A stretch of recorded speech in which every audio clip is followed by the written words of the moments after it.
It's a monthly meeting, of the Osterville Village Association, 6:05. And is there any questions on the secretary's report? You were worried about. Yeah. I'm still. Move it be accepted. Second. All those in favor? Aye. Secretary's report. Al, treasurer's report. Okay, for the three accounts for the organization. Our main banking account, $7,769.79. Our savings account, $2,912.47, and our Robert Smith Fund, $17,549.31, and that's the fund we use for our gifts and gifts to different charities in Osterville here. So between the three, it's about $28,000 and not sitting any bills or anything.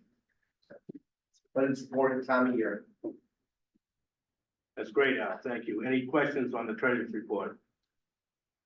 Get a motion to accept? Second? Second. All those in favor? Aye. Great. Thank you, Al. Gail? Okay. The 18th Annual Chocolate Fest, sponsored by the Osterville Village Library, will be held this Saturday, February 8th, throughout the village, with the main event, the baking contest, being held here at the Osterville Library. Judging will take place at 12 noon, with free samples of all the entries immediately following. Many chocolate or Valentine events will take place in the shops during the day. Our thanks go to the library for sponsoring and organizing the Chocolate Fest this year. Thank you letters for our Christmas charities donations have been received from the Salvation Army and the Cape Cod Times Neighbors Fund. This was again organized by Bruce Williams, and we collected a total of $8,000 in donations for the two organizations. Our OBPA Winter Cocktail Party will be held at 5 Bays Bistro on February 25th. Invitations have been sent out. The sponsors are Osterville Jewelers and Fate Among the Flowers. We have not scheduled a breakfast meeting in March. Our next breakfast meeting will be our annual meeting on June 3rd at the Wiano Club. We need to start work on the OVA scholarship. If you know of any high school senior that lives in Osterville, please encourage them to apply. Plans for our 51st Annual Village Day to be held on Saturday, July 19th are beginning. We already have the parade bands signed up. Could we have a vote of the OVA to sponsor the two Shriners bands and clown groups for a total of $3,000 from the Bob Smith Fund? The theme for the parade this year is Garden Party. It's not too early to start thinking about entering a float, decorated golf cart, or group in the parade. All are welcome. So I would like that vote. 3,000. Last year we had 2,800, I believe. They go up $100 every year. So I'm just saying, but the shrine is, I feel, is a good thing for us to sponsor. What is this for again, Village Day? Village Day. But I will let you know when I get their final bills. If we could have a vote for that, just to be ready, I'd appreciate it. Hey, could I get a motion? Is there any discussion on the, sponsor the Shriners Band and the clown groups? Al, do you have a question on that? Oh, no, I just wanted to verify. I thought it was Village Day, but I just wanted to verify that. Yeah, we have the money in the Robert Smith Fund. Okay, can I get a motion to, for the OVA to sponsor the two? All those in favor? Aye. Accepted. Yeah, thank you very much again for everything you do. Well, And thank you for doing the chocolate fest too. and the dog parade. The dog parade. No, they get a great turnout for that. So Yeah. it's a big hit. Thank you very much. It's the carpet money after the chocolate. Town council report, John. Thanks, Pete. There's a couple issues I want to go over tonight. First is, I put out the MailChimp here not too long ago about what's going on in town. One thing I didn't mention in the village was the Oyster Harbors Bridge. I met with Dan Santos, town manager, Mark Ells, people from the Oyster Harbors about this about 3 weeks ago. Person who's the point person from our town, Griffin Bowden. He is preparing a capital plan. It's gonna be about $3 million. It's gonna be 2 phases for that bridge. This coming fall, there's a load study done by the Massachusetts organization or the department that does those load studies. And so that's gonna be done this fall, and then replacing the mechanicals and electricals will be next fall.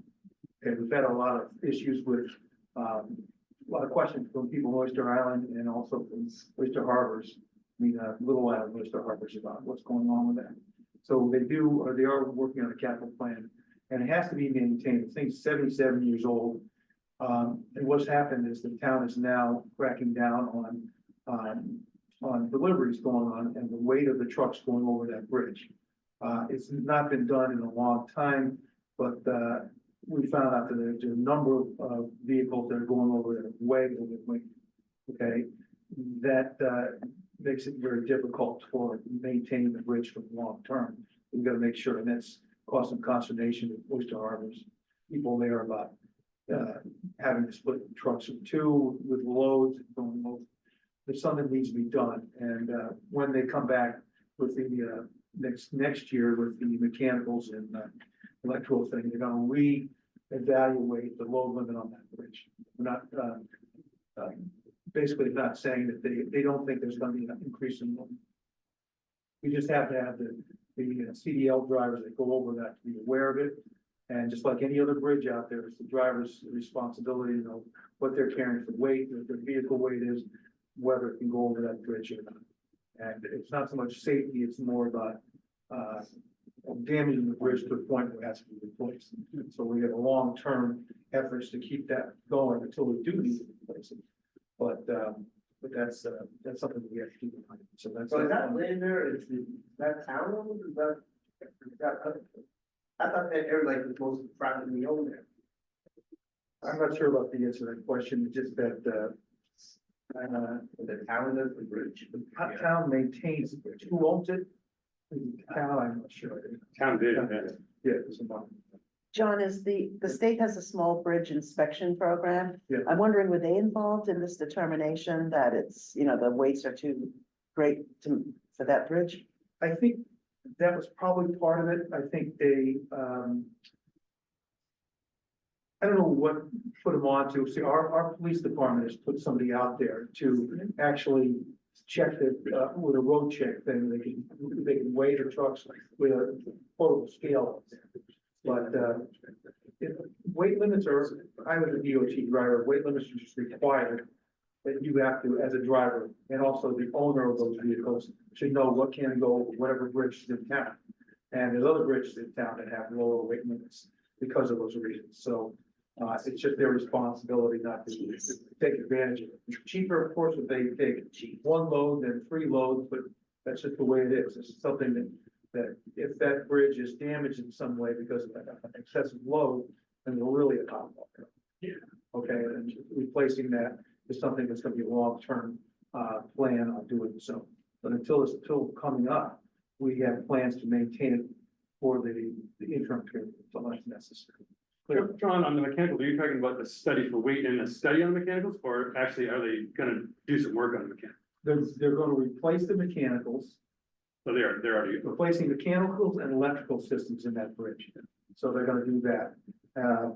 And then they're gonna re-rate it or rate it again. It's a small. But we assume that's not gonna change. Yeah. For them. So it's just something that people on Little Island. Sorry, I didn't get in my desk last week. There's money that I forgot about that. So. it's like an earthquake, David. Thank you. Yeah. My whole house shakes. Oh, really? Yeah. Oh, jeez. You hear it, especially with the cement trucks. Was that Mark? I said my whole house shakes when the trucks move. Yeah. Literally All I move. can imagine. Yeah. You So can John- Look up, you know what trucks are going on. Unfortunately, cement trucks are, because of what they carry, their load is not distributed over a long length between axles. So they're concentrated. So some of those and oil trucks are the 2 ones that are very concerning because their axles are close together, so they concentrate the weight they have Right. as they're going over it isn't dispersed over a longer wheelbase. So John, the reason I'm aware of the small bridge program Yeah. is that the culvert between East Bay. Yeah. And, I'm sorry, what's the other bay? Not, going out to Dulce's, East Bay and, why is the name of that, of the little bay escaping me? West Bay. No, not West Bay, The little, the little one to the right. Yeah. Um, Fifth Bay? It's East Bay and, geez, I've written this so many times, but anyway. Is it Finney's Bay? Finney's, you're right, yes, thank you, dear. Anyway, that's considered a small bridge. And the state has previously said no construction vehicle should be going over that bridge. And somebody should let our friends, the developer of offshore wind know that. And I've written that up before, but, the state's really strict about small bridges and what they can handle. So I actually spoke with them a couple of years ago, so. I can't believe I couldn't remember Finney's Bay. All right. I didn't know it had a name, but you're Yeah, right. yeah, it does. John, quick question. This fall I saw you're actually pumping a cement truck from the Weano side over to another truck on the other side of the bridge. Really? Long hose, huh? Bruce Kelly from Florida Pump Truck. Is that gonna have to be, like you mentioned about the axle, what's the protocol going forward with cement trucks? And what I know is that any truck that's over that weight limit. Yeah. Should not be going over that bridge. So therefore, I think the delivery should be adjusted. As for those weights that they deliver over that bridge, Yeah. should only be, to meet those, to be under those limits. Okay, it's just every bridge has the same type of thing, Yeah. anywhere in the United States.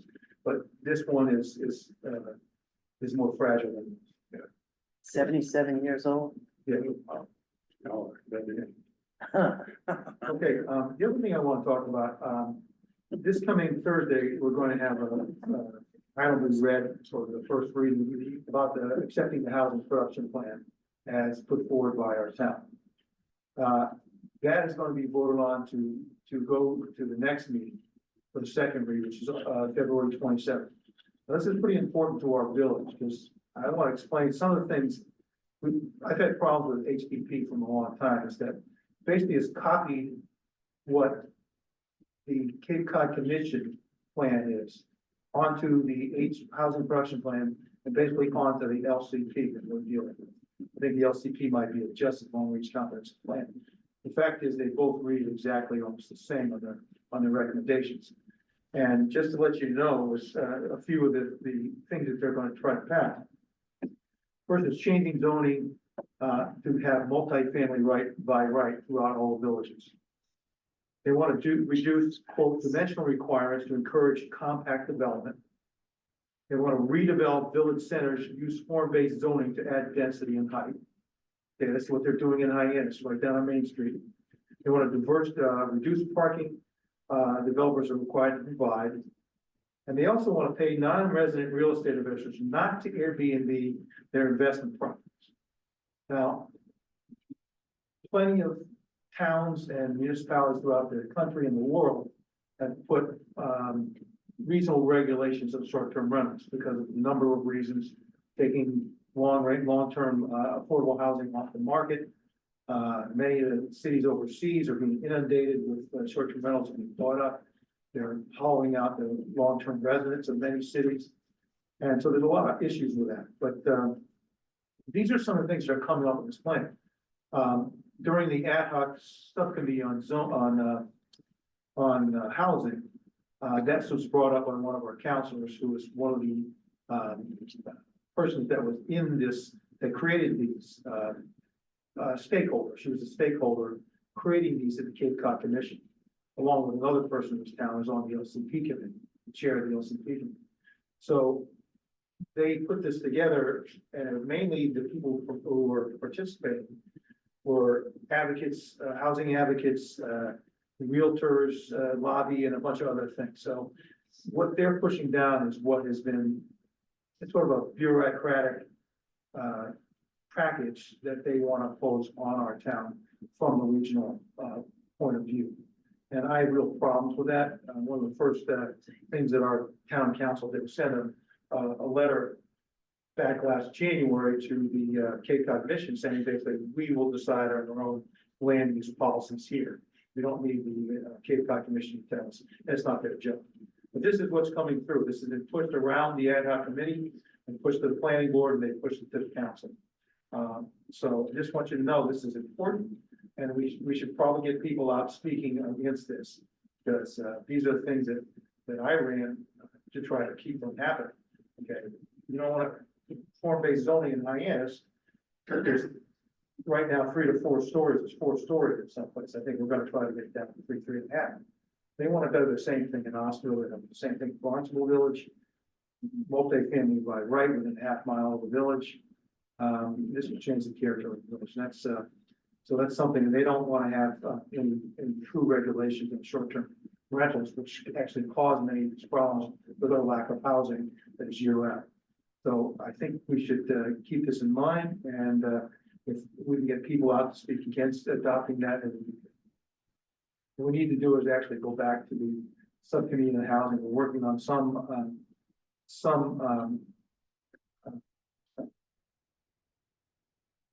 different suggestions of what we'd like to see.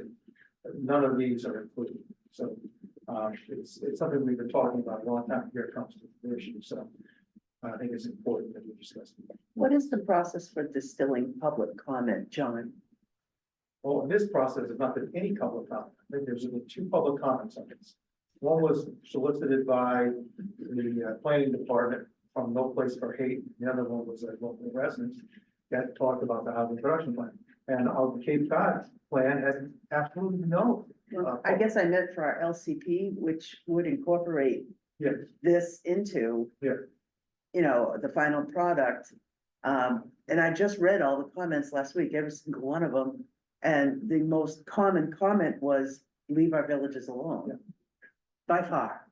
And that's just not compatible with adopting the Cape Cod Commission's Right. vision of the world. I don't know The how. counselor that's pushing this around the sub ad hoc committee, when we said, no, this is not ready for prime time. When they heard that, they said, okay, we're not gonna go by you, we're gonna go right to the planning board. They have them they put some more suggestions the planning board has also. But, Just going These back, are- can I just go Sure. back to the public comment thing? I took the public comment that was put into the local comprehensive plan because the OVA commented on that too. So I went back and just wanted to read what everybody had to say. I took that, all of it, and I shoved it through AI to say, how would AI sort of distill all this, going to your point? And it came up with 3 things. It said, please preserve single family zoning. That was principle. The second was, please preserve our villages. The third was, could you finally do something about short-term rentals? So, and there's others, you know, but that was very strong, feedback. So it would be hard pressed to think that over here, that's the principal public comment that's recent and fresh. And over here, go ahead and do something contrary to that. So I hope there's some sort of cross fertilization of the comment, given that there was just about no public comment on the housing production plan. John, can you clarify? So you're saying this is the housing production plan is being introduced to the council for the first time, but it's not going to top their vote. it's gonna be for the first read to refer to a public meeting on, during the next council meeting, 27th. Okay, so, public hearing. So it'll be up for a vote. After about this month. Yeah. So, this is something that, like I said, on the ad hoc subcommittee, we're dealing with housing. The same council brought this up and said, you know, stop delaying this. We want to get this right in front of the council because, you know, this has been vetted by all these wonderful people and it's basically all the same usual suspects. And it's basically bureaucratic, top down type thing. It has not listened to anything that's going on in the villages or in our town as far as public comment. And, so this is a gambit on that person's part and that council's part to put this through so they can get a vote. There was also a survey at the beginning of the public comment, at the very, very beginning of this housing production plan. And it was not widely, you know, participated in. The surveys are never. I don't even know why we use them. I mean, I could actually vote in them 74 times. So it's like, unless you're going to have a serious survey, I don't think you should have a survey, but nevertheless, the town chooses to do them. by something on the order of like 70+%, the number one kind of housing people wanted more of was single family. And way down the list in the 20% was multifamily, but then the plan turns around and says, let's do conversion of single families to multifamily. So I just really support your point that public comment should be a driver, John. Yeah, what kind of homes might interest you or family members in the future? This is one of the questions they asked. And it was 73.61% for single family housing. But Don't we have the most condos of any village? I mean, we've got hundreds of condos right in the village. Yes, I mean, doesn't that affect anything? Just, Well, yes. I mean, we It's should be already exempt. dense. Yeah. It's already dense. we're not exempt as far as I know. I mean, we had a moratorium during the late 80s or something. Gail, you can tell about it. Yeah, we can't build anymore. Yeah. According to zoning, but I think we have plenty. Yeah. If they change all the zoning though. Yeah. Oh, if they change the zoning, then it's. Do they read those comments in when they're talking this through, or do they No. expect people to show up live, and that's the only thing to listen to? They don't care about showing up live either. Yeah, At least it's read in, at least it's on the record. Yeah. Yeah. this is the housing production plan that the town has adopted that basically mirrors the Cape Cod Commission plan. Yeah. And the power that be on that plan are mostly advocates, and mostly people have realtors don't want to do anything about the short-term rentals because they make fees on renting those. And there's a 3 to 5% somewhere in there for the short-term rentals are taken off the market, which is taking about 3 to 5% of the housing. Okay, and you know, one of the people who was in housing on this subcommittee said, well, geez, you know, that's not a lot of, you know, it's not worth, you know, talking about short-term rentals about them regularly. I said, well, if you, basically, you can turn the question on its end and say, if we added 3 to 5% affordable housing, we'd be over our limit, over the 10%, and we wouldn't have to do it. So it's like, it was sort of backwards thinking. But anyway, just know about this, it's coming up. I think we should have people there to comment on it. The number of us counselors are totally against this, but it's a very close split in the council. And that's this Thursday. That is, this Thursday is just the First the vote. first reading, to move it to the next one, which is the 27th. So should people go to that though? 27th, well, well, they can come on Thursday if you like, everything will come and helps. And, like I said, this is a end around trying to push this thing that they've spent many hours putting together without any public input at all. And it's basically from advocates and, you know, people who have, skin in the game. Yeah, exactly. And the public, Developers. the public has nothing, Yeah. nothing has not been involved in this at all. So this is let's rush it through. And there's actually, the housing production, but we haven't had one in 2.5 years. If you look through the state numbers about how many towns in the state of Massachusetts have these plans, it's not a huge amount. It's not a, and then you're supposed to have these things certified by the state. And only a small number, like 15 towns have had them certified. So what's the hurry? You know, so I think this is like an effort to get us forward, you know, not thinking. So that's what I'm thinking. Oh, Thanks, John, But for. this is one of the most important things that's going to absolutely. affect our village about what we're right here on Main Street and what's coming down and in the future. So if we don't stand up for such now, this could pass and then Katie bar the doors for us, the developers here was going to be able to say, okay, time to run. Thanks, John. Whole business, which kind of goes into what we just talked about in the LCP. That, Bob Schulte, actually, Suzanne, we both looked at this on, the meeting last week. Out of the comprehensive plan, they've got, and Suzanne, you can elaborate on the comment on page 17 on the bottom, renewable energy. This is public comment, future land use map that, limit the impact of climate change by supporting offshore renewable wind energy. That's from our town of Osterville.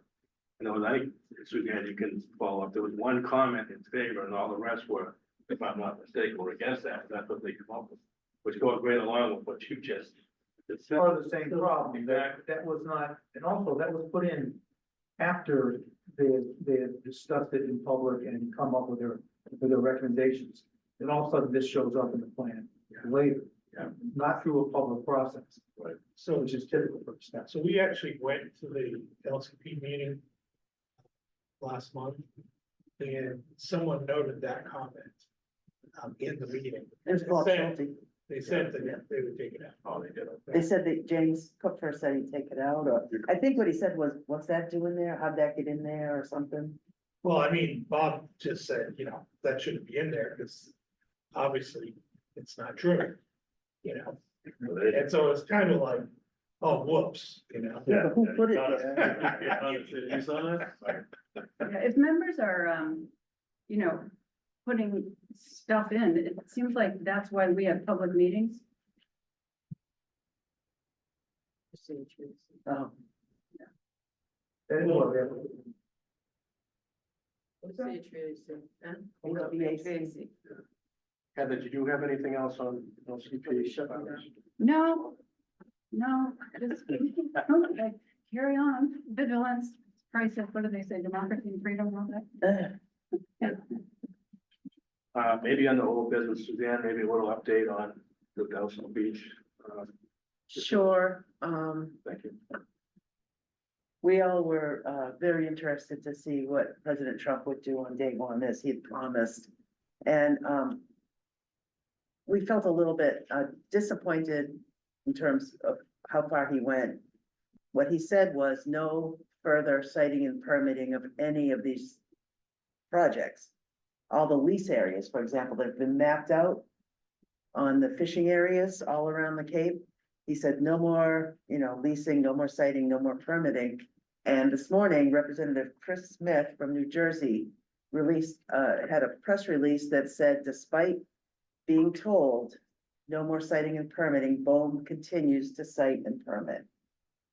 So they're defying President Trump's executive order on all the drawing board projects. We were disappointed that nothing was said or done about the existing projects, such as Vineyard Wind, that's been plagued by that blades shattering problem. And of course, our big concern is New England Wind 1 and New England Wind 2, because we are still trying to save Craigville Beach and Dowses Beach from this developer. The only thing that President Trump did was to direct the federal agencies to study how these projects were cited and permitted. And this language was really kind of crazy, to seek legal means by which you can revoke the permits. In other words, if you look at this really carefully and see that there was not due diligence when it comes to the health of the ocean, the health of the coastal communities, seek legal means to undo the permitting. And there's been an awful lot of talk nationally about whether that's even possible.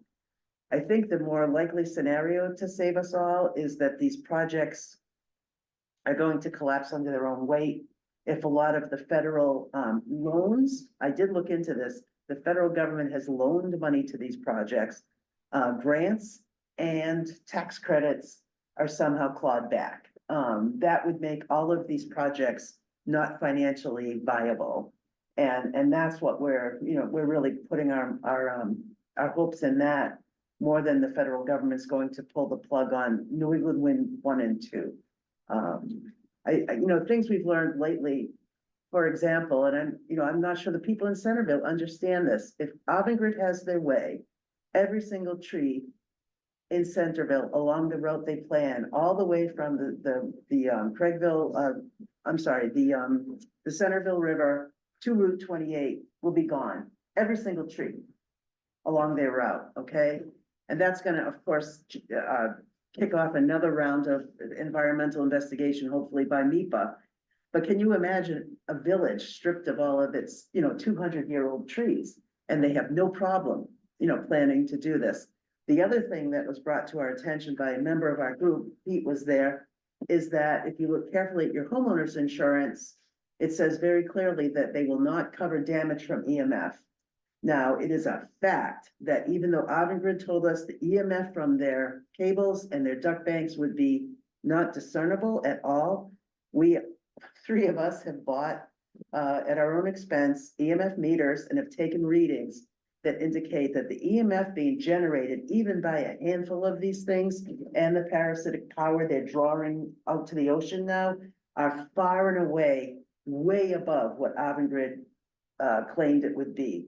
So you can imagine when they have all 62 or 68, I always forget what the numbers, it might be 68 turbines for Vineyard Wind, and they're all spinning and generating power. I will guarantee you that the EMF from those cables under the sand where our kids play and in the water where they swim will be far, far higher than what you experience right now in a, in the normal course of your day. And the jury is out sort of on the health effects, but there's pretty good evidence that children are susceptible to brain cancers and other forms of cancer when in the presence of this kind of field. So, there's reasons. Everybody yells and calls us NIMBYists and all that. Well, fine, I'm a NIMBYist, but our concerns are real. I will tell you the COM commissioners, I think I said this before, I call them the Spartans at Thermopylae.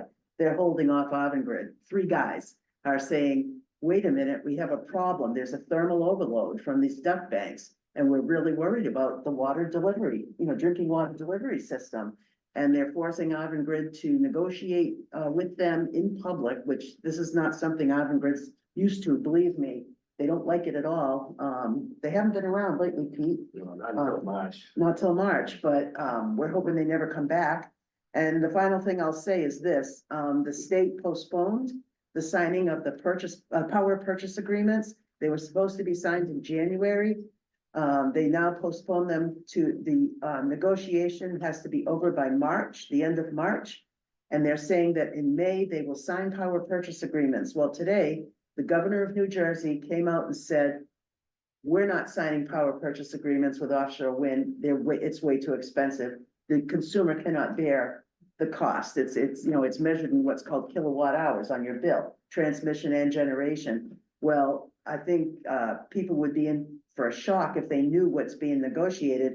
Unfortunately, the state has decided that the public will not know what the kilowatt hour cost is until the ink is on the contract, which is so undemocratic and so wrong. So we're really writing it like crazy. I said I'd say one more thing, I lied.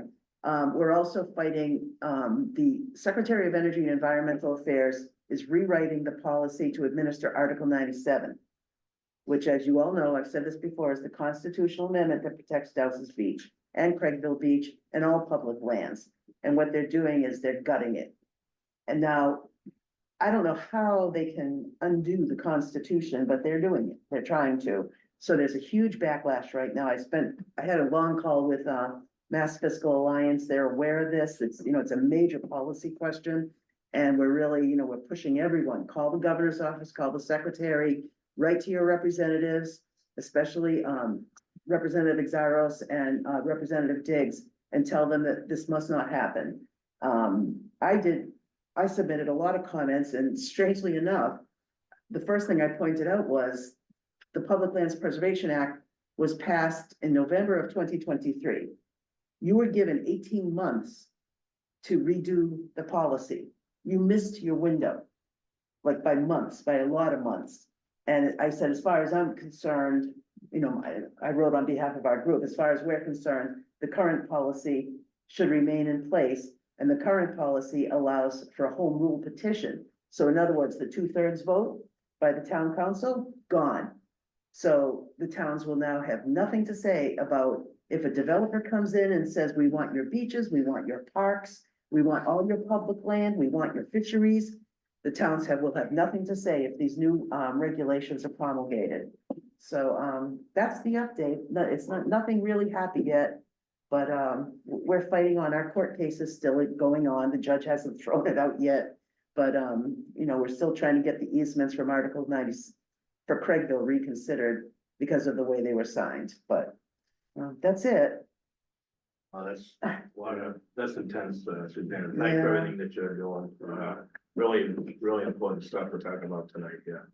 Yeah, Just real quick on the there's a meeting tomorrow night at the fire station again. Public's invited, but that Avangrid will not be back there until March 5th. And there's gonna be, you'll hear more about it on the radio, just in general, to get people out and to challenge them on the EMS and to, again, just keep coming back with questions that they can't answer. So that's, this is, no, it's a challenging time, it really is, this is happening right now. So again, appreciate everything that you've done, well, thanks. Yeah. It's a big group of people, smart people too. but it's, strength in numbers anyway, so that's great, Mhm. thank you. Yep, Any other old business that you want to discuss? Can I have just maybe a public comment or something like that? So from this group Barnstable Watch, we get a lot of emails and stuff from people we don't know asking, for how to sort of stay up with what the town's doing on all sorts of things, and we never have a particularly good answer for that. So one thing we just undertook is, we have a new website called barnstablewatchnews.com, which is separate from Barnstable Watch, which was all the short-term rental stuff. So this is barnstablewatchnews.com. And what we're doing is we're trying to sort of make up for the fact that we don't really have local press here anymore. So we're taking the videos from the town meetings, the boards, commissions and all that, running them through AI and coming up with a little like 2 or 3 minute summary. It's imperfect. There'll probably be mistakes and all that, but at least it's a way to say, hey, this committee talked about this, that, and the other thing. We're putting in a link to the meeting if people want to go see, what was actually said and all that. We created a Facebook page.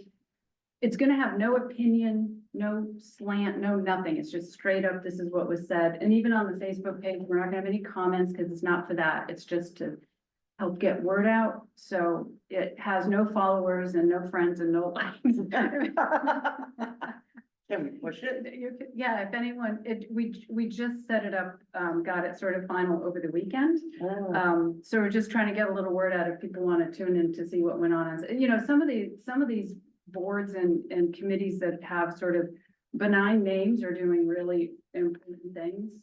And, surprise, like, I don't know, the wastewater something committee is looking at flow neutrality for sewers and talking about the financial impacts of not being flow neutral, right? That's like a really little boring issue inside a long committee meeting that no one's ever gonna hear about, but that's really important.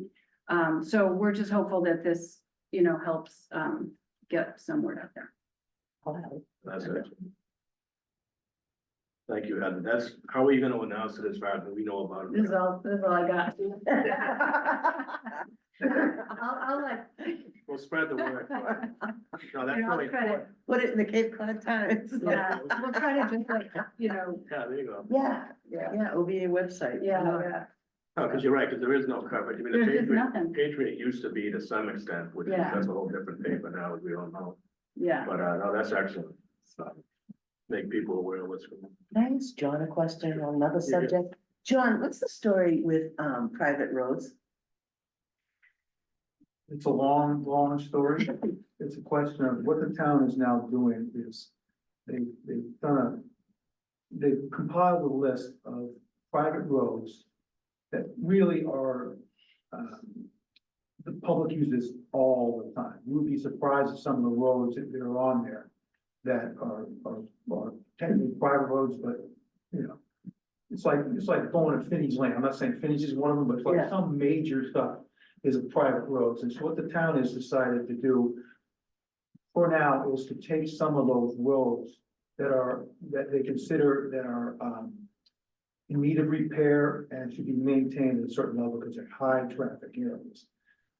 As for any other paganism, there is a ways that like those housing development or neighborhoods can apply to have their roads or can maintain them or bring them up to a certain standard, where the town might want to take them. It's a question of funds. It's going to be we have like 70% of the roads are private in this town. 70%?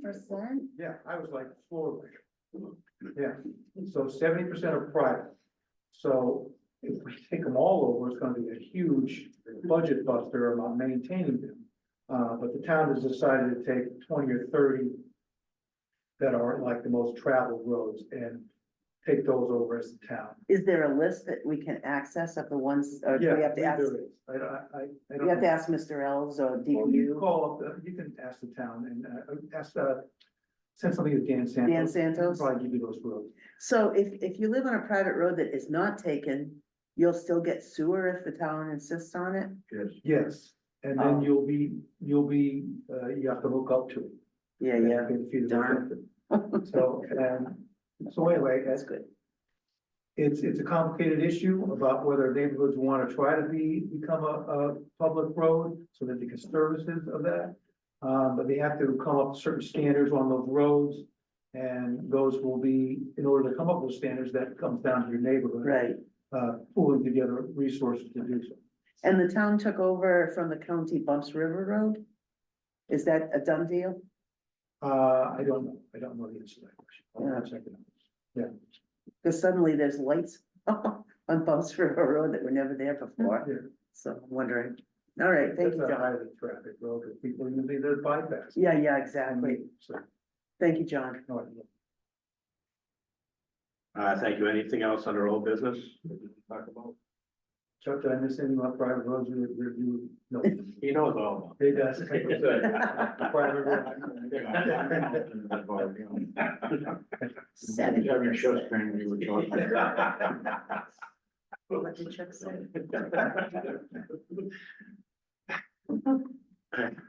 Take some medication. Yeah, come to a meeting that we. Yeah, I know. Wait for it. Memory. Probably won't see you until next year. Right. Never live on a private road. I live on a private road, I'm John. trying to figure out what we said in this meeting, the last meeting. Okay, thank you. New business. Bill, any comments tonight? Unmute. He's muted. Can't hear you. Bill, you're muted. Unmute your microphone. Nope, that didn't work.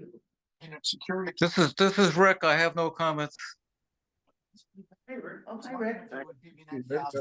This is 2023. Okay, Here we go. Cole and I have been working rather diligently on the aspect of the Robert Smith Fund. And we've prepared a moderately in-depth analysis of it.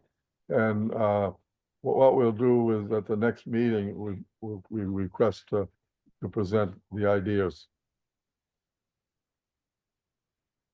Great. Thank you very much, Bill. Anything else on the new business? Next meeting date, March 4th, 6 p.m. Public comment, I don't think we have any. It was just, one thing, there was nice, very nice, I don't know if anybody was there, but there was a very nice beach cleanup at Dowsley's this weekend. Yeah. And I couldn't believe it, but I picked a kid that was flowing sideways about 30 miles an hour, freezing cold. And I thought it said, there will be no rain date. Like that meant they were still gonna have it. Yeah. So we picked up about a truckload of trash. It was very interesting, but the biggest things were full wine bottles, like full-size wine bottles, nibs, and the proverbial dog bags full of poop. Oh. Disgusting. I just happened to step in. The only poop I found that wasn't in the bag, and it's still on the bag. Yeah. Yeah. I hope you're not wearing enough. No, I got in the car and the kids were like, yeah. But it was nice to see about 40, 50 people turned out. I put it on the Save Greater Dozens Beach Facebook page.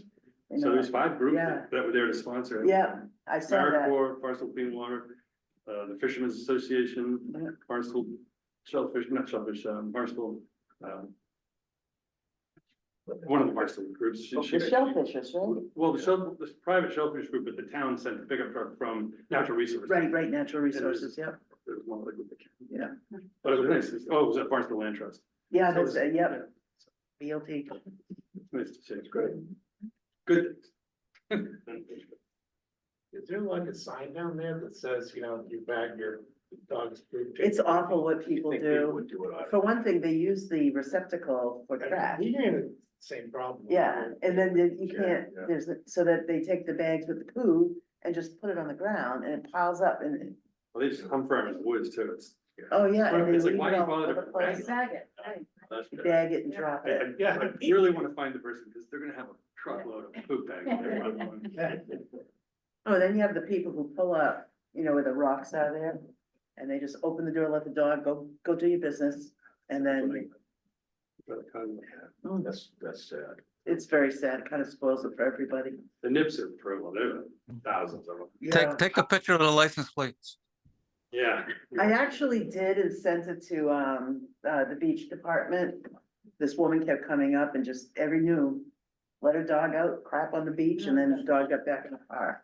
I finally got so sick of it, I sent the license plate. Yeah, what the heck? You know, People. DNA test. Any other public comment? Have a motion to adjourn? So moved. Thank you very